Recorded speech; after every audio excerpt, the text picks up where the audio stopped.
Okay, guys, this is Amy from Two Oaks Farmstead, and I am about to. This is my last day of all of the chicken processing and cooking and all that for a little while. And I'm about to make one of my family favorites. This is homemade chicken pot pie. I made up the pie crust dough, a couple days ago. It's all balled up in the fridge, and I'm about to make the filling. This is something that is super simple to do, and it's a lot like making gravy. I'm just going to kind of go through it real quick. Um, you can find recipes to make chicken pot pie, but honestly, if you've ever made gravy, it is very, very similar to that, and then you can kind of adjust it how you want to. I use a pretty good sized pan. I'm probably going to be making 2 or 3 batches of this. I'm going to make quite a bit. But what we start out with is some oil. I'm just using olive oil. I honestly don't, I ran out of canola oil. But I don't measure anything. I use a decent amount right now. The whole bottom of this pan is covered. And that's just because I'm making a bunch. And I've got it down on medium heat. Right now, I'm going to get it going once I get the kind of the roux started, and then I'll turn it up once all that's in there and get it to cooking so that it thickens. But I'll show you what I've got, the supplies that I'm using, obviously the oil, and then I'll be using flour as my thickening agent, and then where you normally would use bacon grease for this, I'm not this time. And then obviously you use milk to add to your gravy to fill it out. But you also, when you're making the pot pies, you also use chicken broth. And I just recently canned up a bunch of chicken broth, so I've got plenty of that. And so we're going to go ahead and get this started. I'm waiting for the oil to heat up, get pretty warm. You don't want it to be sizzling and boiling or anything, but you do want it to get to a decent temperature before you add your flour. There's also not a particular measurement that I use on the flour. I just scoop big, huge spoonfuls in and stir it with a whisk. This is important. I stir it up and I keep adding it until I feel like it's a thick enough paste to make the amount of gravy or pot pie filling that I'm going to be making. The flour that's one of the most important parts. If you don't get this portion thick enough, then once you add your milk and broth to it, it'll never thicken. So this is the portion that I make sure on before I move forward. So I'm just going to start off with, I'll throw in about that much and get it stirred up.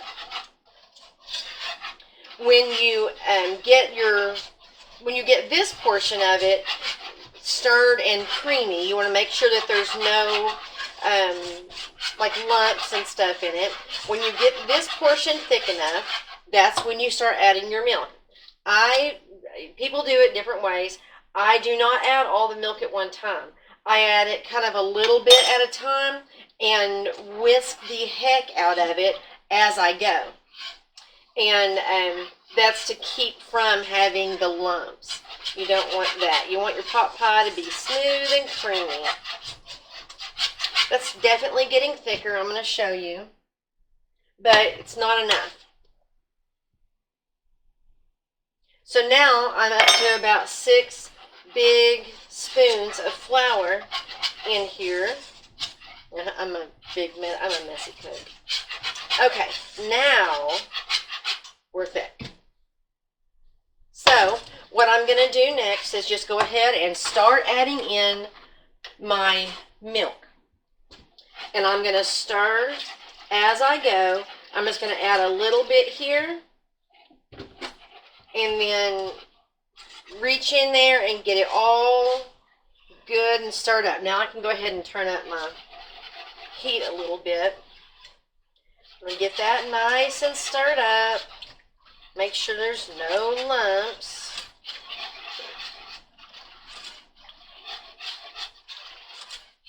And I'm going to go ahead and take this opportunity to add some of the chicken broth.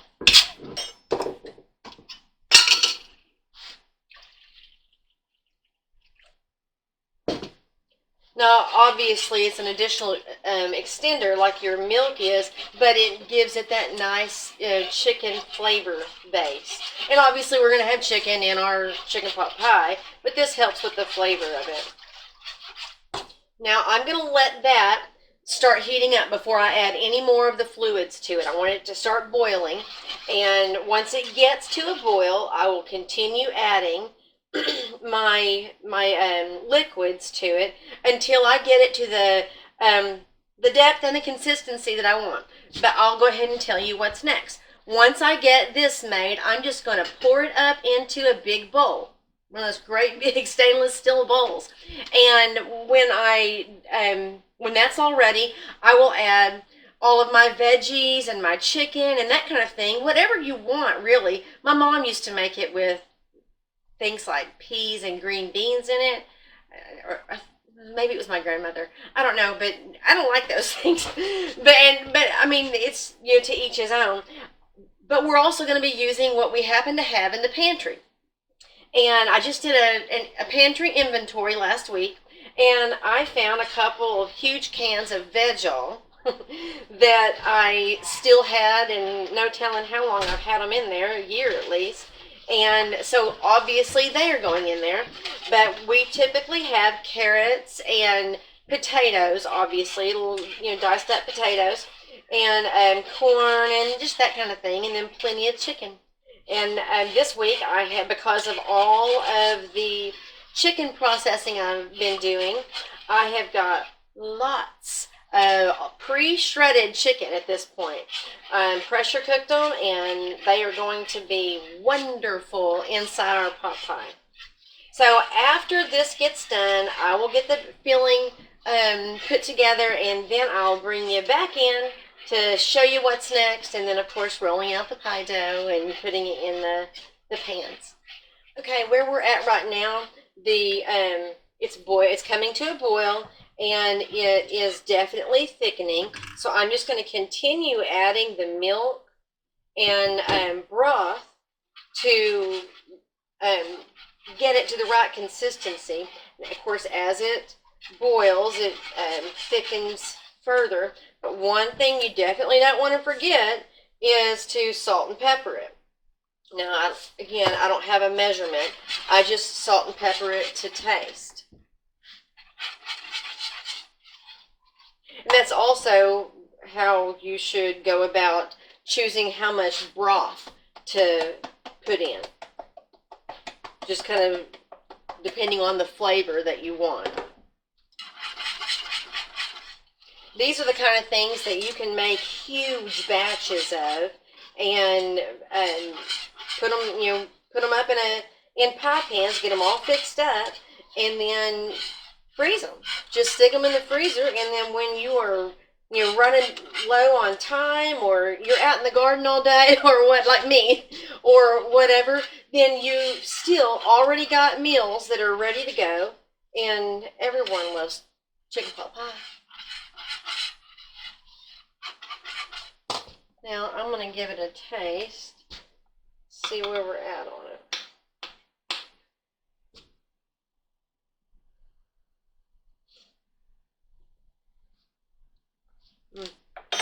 More salt.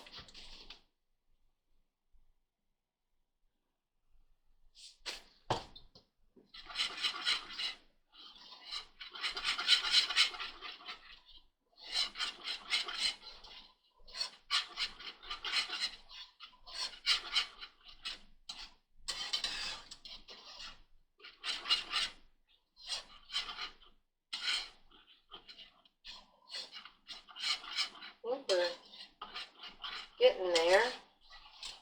Now remember, you want this to be thicker than gravy, obviously, because it's when you cut into your pie, it's got to hold its form. So you want it to have the consistency, you want it to be thicker than gravy, but still creamy like gravy.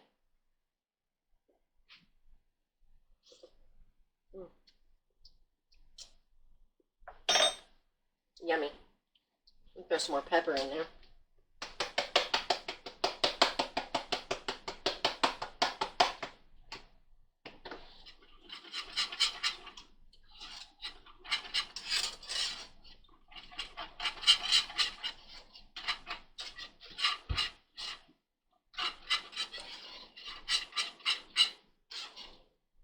Okay, it appears as though we are very close to getting it to the right consistency.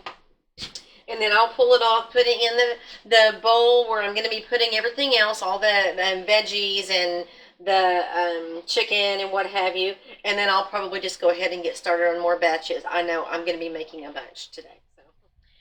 Hey, I'm going to go ahead and throw together another pie crust. And I've got several made up and in the fridge, but I'm gonna need a few more. I'm making several pot pies, and I'm also gonna go ahead and make some quiche, breakfast quiche. My kids love it. But I'll show you where I'm at right now. 2.5 cups of flour in the food processor. Food processor makes it a lot easier. And a teaspoon of salt. And then I've already put in a 1/2 cup of very cold butter. I just chopped it up into sections and threw it in. And right now what I'm doing is scraping out the shortening. It's a 1/2 cup of shortening into my measuring cup. Now it's easier to use these tiny little spatulas to do this. And then it also comes out better that way as well. Make sure I get a good measurement on it. Okay, now I'll just scoop it on into here.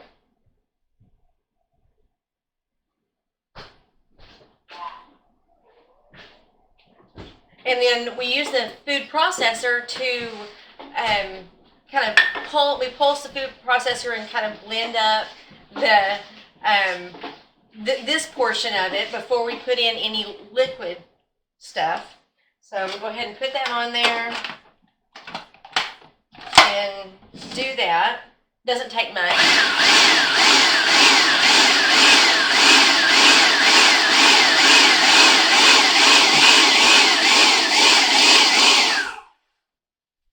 It's a lot like using the pastry cutter to just kind of cut in your butter and shortening. So that part's already done. Now what I'm going to do is take 1 egg.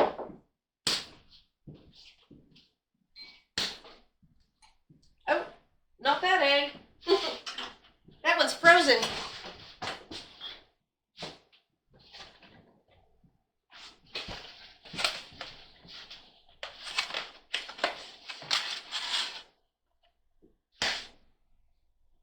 Okay, there's a good egg. Okay, so 1 egg.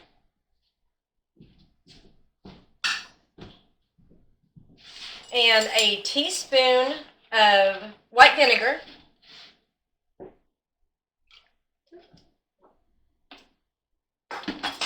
And a 1/4 cup of ice cold water. It's important that it's ice cold water to do this. So I just kind of get a jar of ice water and then use that to measure out.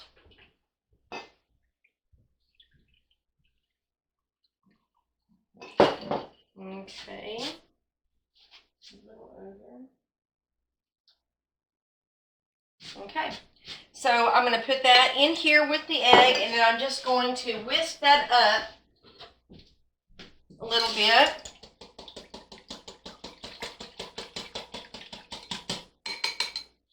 Okay, and now I'm just going to put that in there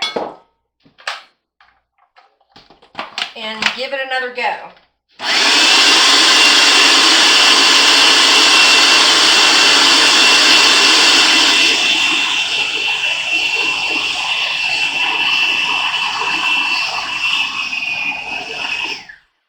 Now, it's blending it together, and now I'm just going to pulse it until it's together and it's kind of pulling away from the edge. You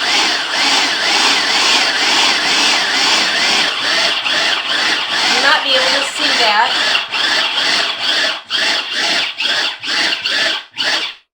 and now it's kind of all clumped up and pulled away from the edge. That makes it, you don't want to over blend your pie crust, but that makes it a lot easier also to just pull out and round up.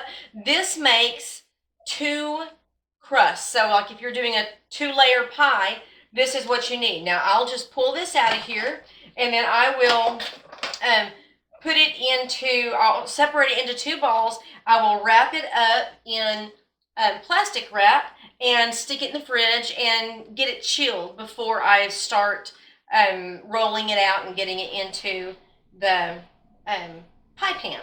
But basically, that's what that comes out to. Super simple. I mean, you can stand here for 30 minutes and make a whole bunch of them, and that way you can stick them in the freezer, stick them in the fridge for later that day. I like to have several made up and in the freezer so that if we just get a wild hair and want a pie, then it's already made. Okay, so now I am rolling out my pie dough. I've got at least the first bit of my hot pie filling handled. I've already made one pie in the fridge for tonight, but now I'm going to start rolling out ones and filling ones for the freezer, so we can have a bunch on hand. And I made up my pie crust ahead of time, and I wrap them up in saran wrap and stuck them in the fridge. Now I set them out for a few minutes so that they're not crumbly. So that when they're too terribly cold, they get kind of crumbly.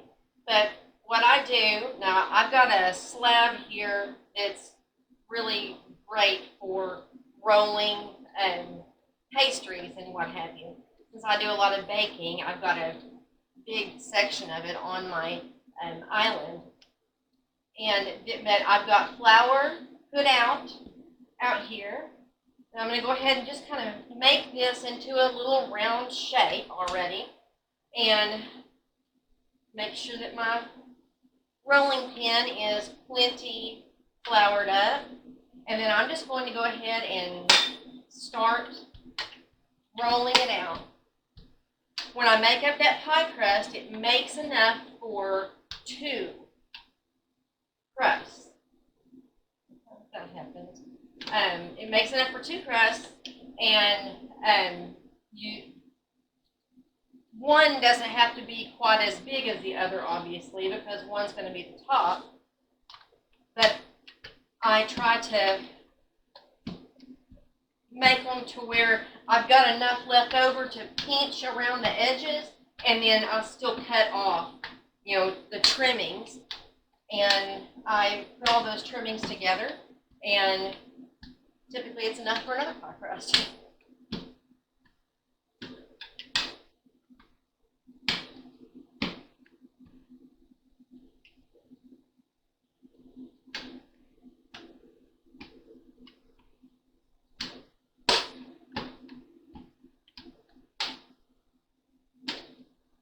Now what typically happens here is it gets a little bit stuck down from rolling it so much.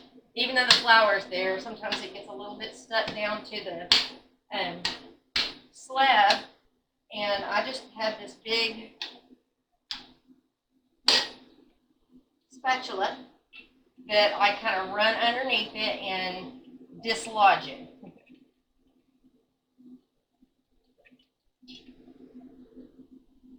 I've had a lot of them tear on me before from trying to pick them up, and I'd rather just do it this way.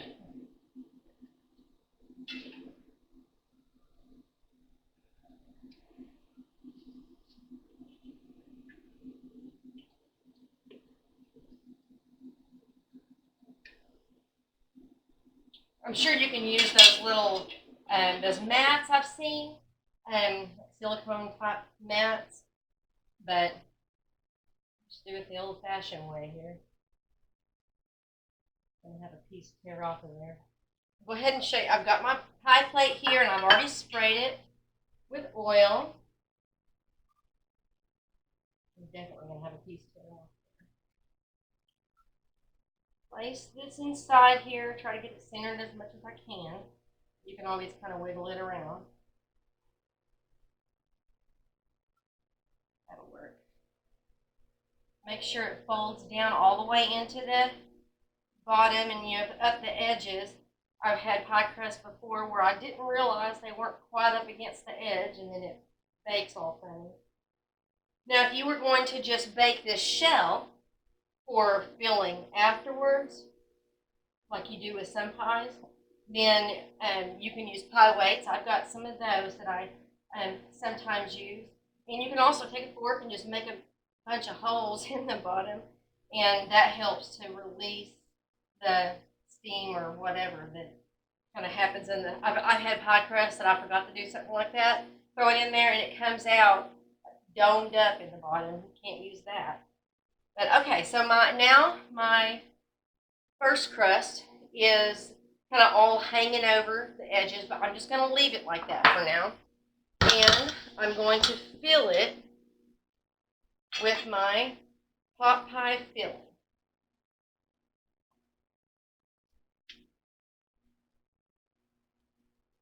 I've been digging into this already. It's so good. Very, very yummy.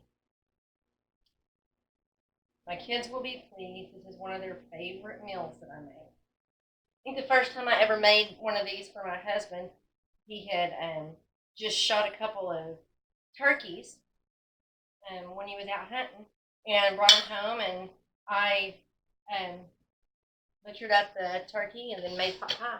And ever since then, he's been stuck on them. Okay, so there's that. Now I'm going to roll out the top. So same process. There's some more flour down here. I'm a messy, messy cook. I know I've said that a million times before on my cooking videos, but by the time I'm done, I've already been trying to wash it off my shirt, but by the time I'm done, I am literally just covered in everything from my kitchen. And again, I'm just going to kind of make a little disc and then roll this one out, and then I'll show you what I do on the top.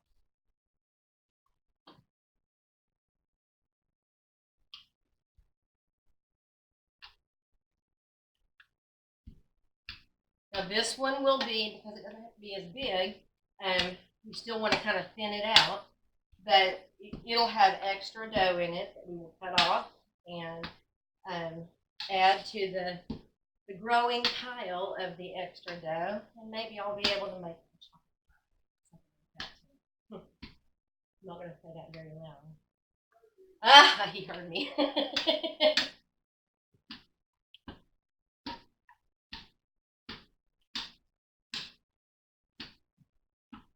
No, it's stuck. Now I have to.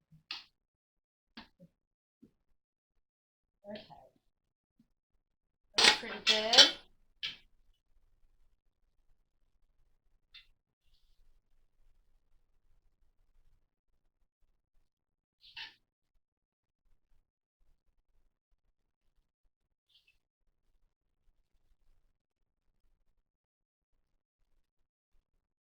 Okay. Now we'll go ahead and get this over here.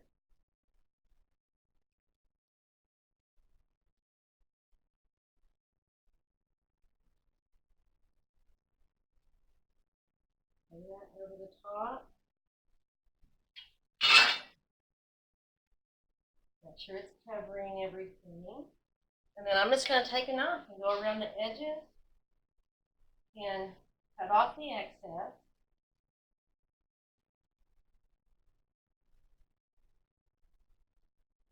There's lots of really pretty ways to do your pie crust if you're into the pretty pies.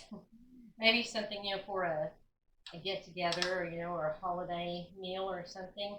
You might want to make it all fancy, but for something like this, they're going to tear into it immediately anyway. There's no reason to go all out and make it super fancy.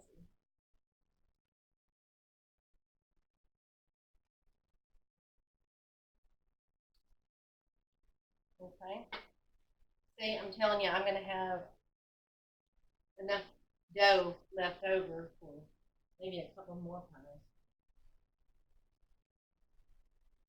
Okay, now we have to pinch these together. You can do it lots of different ways. I just pick up the sides. I pick up both pieces, top and bottom, and I squish them together on the top of the rim. And if you do it with both fingers, like both hands, it I mean, it at least makes it look like you went to some extra effort or whatever. It's kind of cool. The last thing that I will be doing to it here, because this is just pot pie, um, I will cut some slits in the top for steam to escape. And there is a finished pot pie. Now I'm going to wrap this in plastic wrap, and then I'm going to wrap it probably a couple different times in foil, and then I'm just going to stick it in the freezer, and it will be ready. It and all of its friends will be ready for whenever I'm busy and they're hungry. I'll just pull it out of the freezer, let it thaw, and then you bake these at 400, I believe. And time-wise, when you're doing a pie, you go by whatever your pie instructions say. But on this, I go probably 20, 25 minutes, and then I pay attention to what the top looks like. Sometimes it'll still look kind of wet, and you want to make sure that you go all the way until the entire thing looks dry. But there's a pot pie. Okay, so I thought I would go ahead and show you a little bit also of what else I was making. I made several of the pot pies, one for right now, and then we've got several for the freezer. And I had some extra supplies that I was cooking up, so I decided to also make some quiche. Now, this is also something that my boys really love. And so I like to try and keep some made up for them. They'll be very excited. But I guess I better find a spoon. I've got my pie crust ready to go, and I mixed up. Okay, I made sausage. I cooked up some ground sausage. We have got tons of it, and we had a pig. This is last year or maybe a little over a year. He was about 700 pounds, and it was ready to. We were ready to get rid of him, and we processed him into like his entire the whole thing was into breakfast sausage.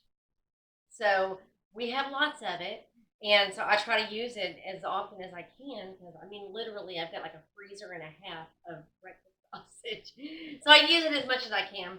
I ground up some of that and crumbled it up really good. And then I made, this is 18, 12, whatever 18 and 12 is. This has been a long day. That many eggs. I scrambled those up, seasoned with salt, just very basic. And then I've got that, and I peeled up several potatoes, chopped them up into little bits, and boiled them. So everything's cooked and ready to go. It's just now mixing it up. I also put a bunch of Colby Jack cheese in here, and you can use whatever cheese you want, but we really like the Colby Jack. This is what we've got right now. So all of that mixed up, and I'm going to put each individual pie together with different seasonings. On this particular one, I'm going to use paprika, just mild heat and a little color. And I'm going to make another one, well, several looks like. I'm going to make a few with garlic, cumin, and I forget what else. I've got a list of them. 3 different seasonings that I'm going to be putting together for kind of a Mexican flavor. And whatever I have left, once I finish the pie crust that I've got, I'll probably put into a few breakfast burritos and stick them in the freezer. I'd like to try and have those made up. Easy for the boys to get up in the morning, or my husband, get up in the morning and go in there and thaw themselves out and warm up a breakfast burrito, and then I don't have to get up and make breakfast. But this is what I'm doing right now, and I'm just going to spoon this in.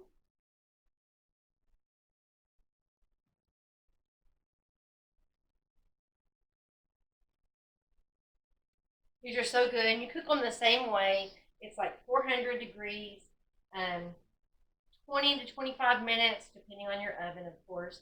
And just make sure that when it's done, the top looks like it's not wet. Okay, so we've got plenty of filling in there and plenty of this left. Now I'm just going to take some paprika. Actually, yeah, I'll use this for this one.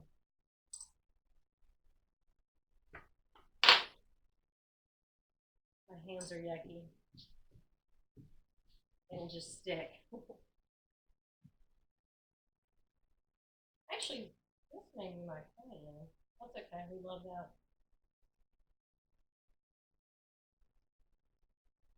Sprinkle a little on the top. I like to do it individually. That way I can make different flavors. You know, I don't have to mix it into the big batch and make one big flavor. I can just do several different. Okay, so that part's ready. Now I'll go ahead and put the crust over the top. And then I'll just cut it off, pinch the edges, and get it wrapped and ready for the freezer. And then move on.